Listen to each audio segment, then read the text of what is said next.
My dear students, in this video, I am going to discuss on some points on precision nutrition in the ICU. Let us start with few case scenarios. The first case is a diabetic inpatient who is 55-year-old, admitted for sepsis, and has erratic glucose values despite being on insulin and diabetic diet. If we follow the current system, the challenges would be the kitchen diet often lacks carb quantification. There is often no link between the nutrition order and the electronic health records. There is kitchen variability because of different cooks per shift, which alters the consistency of the kitchen feed. And also, there is no real time feedback to the nursing staff on the food intake. The clinical impact as a consequence of these challenges includes postprandial spikes. The patient has raised blood glucose despite being on the drugs and diabetic diet in between. There is delayed infection healing. There is requirement of higher insulin per day, and patient stays in the hospital for a longer duration. Therefore, the key gaps which unfold in such a system are: one, lack of dynamic dietary monitoring, and also no electronic health record integration with the data. So, how can this problem be solved by the application of precision nutrition? We will come to that after discussing the other case scenarios. The second scenario is a stroke patient who is 72-year-old female with post-stroke and dysphagia. As per the current practice guidelines and the current practice patterns, the patient is shifted to soft or bland diet once she recovers from her neurological problem substantially. But this diet is occasionally pureed manually by the caregivers. There is no texture modification protocol or nutrient density standardization. And the caloric intake varies between the meals between 300 to 800 calories per day, and it falls short of the required needs. The clinical impact of this practice can be an increased risk of aspiration because of poor food consistency, protein energy malnutrition within 5 to 7 days because of inadequate and variable caloric intake, and also the need for nasogastric feeding to supplement the reduced delivery of the calories. So, the system gap that percolates from this practice as an outcome of the clinical impact are absence of texture adapted food preparation technology, which if it was followed, could have solved the problems of reduced intake, and no standardized dysphagia meal workflow. Let us look into the third case scenario in a cancer patient 48-year-old male, who is undergoing chemotherapy for lymphoma and alongside has nausea, anorexia, and altered taste sensation.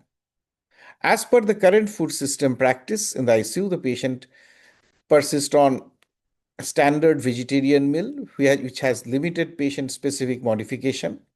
The supplements are prescribed manually, the compliance for which is uncertain. The kitchen lacks adequate fortified menu options. It has a few, but that is insufficient. And the consequence of such practice impacts clinically the patient in a way that there is almost 4% weight loss in week 1, leading to a delay in the next chemotherapy cycle and also leading to a need for parenteral nutrition. So the system gap which is created as a follow-up of this clinical impact are a lack of therapeutic food formulation and a lack of nutritional status monitoring into the workflow.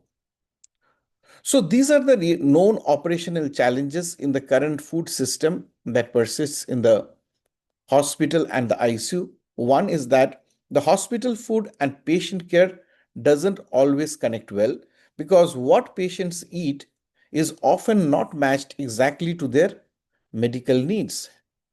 And that also is maybe more significant in patients who have some restrictions during chemotherapy. Two, most hospital food systems are still manual.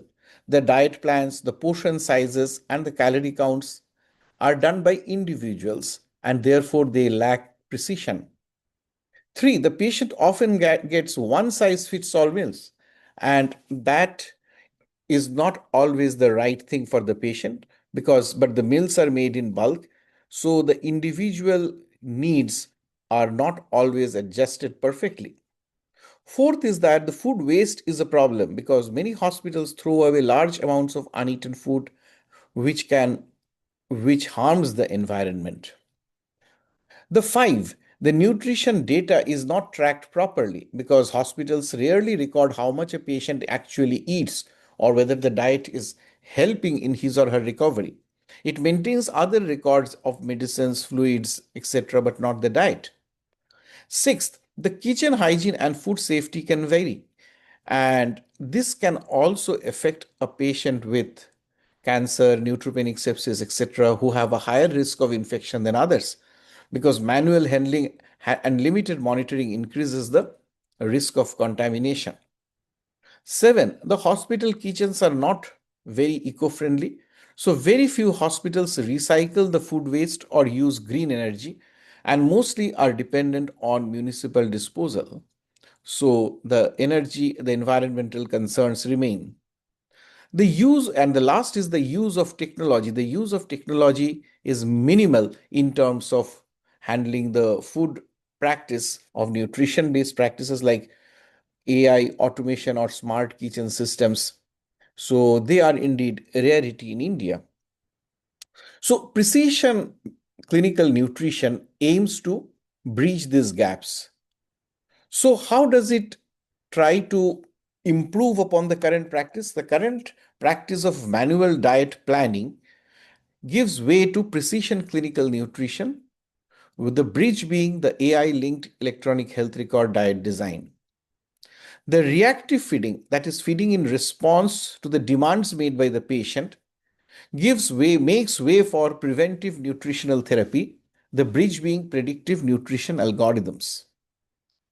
The waste disposal methods currently in vogue makes way for circular energy system, and the bridge being the waste valorization. Valorization means attaching some value to the wastes, that the wastes are not actually wastes, they can be used to generate some form of energy. Fourth, the imported supplies. The imported supplies often lack in the need and are often mismatched to the patient's needs. And this paves the way for sustainable supply chains through the bridge of local farm to hospital outsourcing. And lastly, the fixed menus, which are not adapt to the patient's needs, give rise to patient specific therapeutic meals, the bridge being nutrigenomic personalization. So these are the components which make up for the precision clinical nutrition. So very very simply speaking, what does precision nutrition in ICU actually try to look for or try to deliver? Precision in clinical nutrition in the ICU refers to tailoring the nutritional therapy to individual patient needs based on integrated clinical, metabolic, and molecular data, which can be incorporated from the EHR, and finally aiming to optimize recovery, immune response, and long term outcomes. Now, this can be achieved by looking into the two arms of precision clinical nutrition. One arm looks into the energy metabolism, like the measurement of caloric targets, monitoring optimal delivery of the calorie targets, personalized precision parenteral nutrition timing and delivery, etc., finally to improve the outcomes. The other arm looks into the body composition by identifying the poor muscle health, monitoring changes in the muscle health during the ICU stay, malnutrition assessment using the key diagnostic criteria of the Global Leadership Initiative in Malnutrition or the GLEAM, monitoring responsiveness to the nutrition therapy, and finally predicting outcomes and optimizing survivorship. So, what are the core components of precision nutrition? One is the metabolic phenotyping.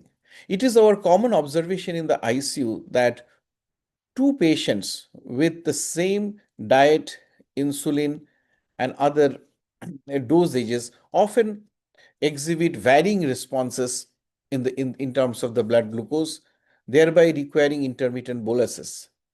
Now, this difference arises because of metabolic phenotyping. Both are diabetes, both are type 2 diabetes, but yet one may tend to become hypoglycemic, the other may tend to remain hyperglycemic. Now, this metabolic phenotyping actually can be measured from a patient to case basis by applying indirect calorimetry to measure the actual energy expenditure. And in ventilated patients, since the VO2 and VCO2 monitoring is integrated within the within the ventilator, so that can be derived from by deriving these parameters. And accordingly, depending upon the phase of illness recognition, the nutrition can be precisely delivered. In the acute catabolic phase, one has to limit overfeeding and prioritize protein, whereas during the recovery or anabolic phase, one can increase the calories for the sake of rehabilitation. The second core component of precision nutrition is body composition assessment, where the tools include the CT derived muscle mass analysis, ultrasound, bioelectrical impedance, and so on. This helps to detect sarcopenia, obesity with muscle loss, and fluid shifts to guide protein and energy dosing. We know that this protein and energy dosing can be fallacious if the amount of fluid shifts on account of the leaky capillaries cannot be quantified or tentatively. And also, we know that a patient who is obese would not necessarily be non-sarcopenic. Some of them may be sarcopenic, some of them may have a normal muscle mass. So there, the nutrition would be variable. The third core component is protein and amino acid customization. That is high protein of up to 2.5 grams per kg per day for certain situations like catabolic sepsis, burns, trauma, etc. And of course, lesser in other states. Leucine and beta hydroxy beta methyl butyrate supplementation for muscle preservation, particularly in those with sarcopenia, and tailoring amino acids like arginine in wound healing, glutamine in burns as per the demand of the situation. The fourth component of precision nutrition is micronutrient precision. That is to monitor the levels of selenium, zinc, vitamin D, thiamine, etc., which are often required in small amounts but have very important role to play, particularly in various enzymatic processes by acting as coenzymes or cofactors. And individual supplementation is based on their levels and the disease type. For example, the use of antioxidants in sepsis may benefit when the levels of selenium and zinc are reduced.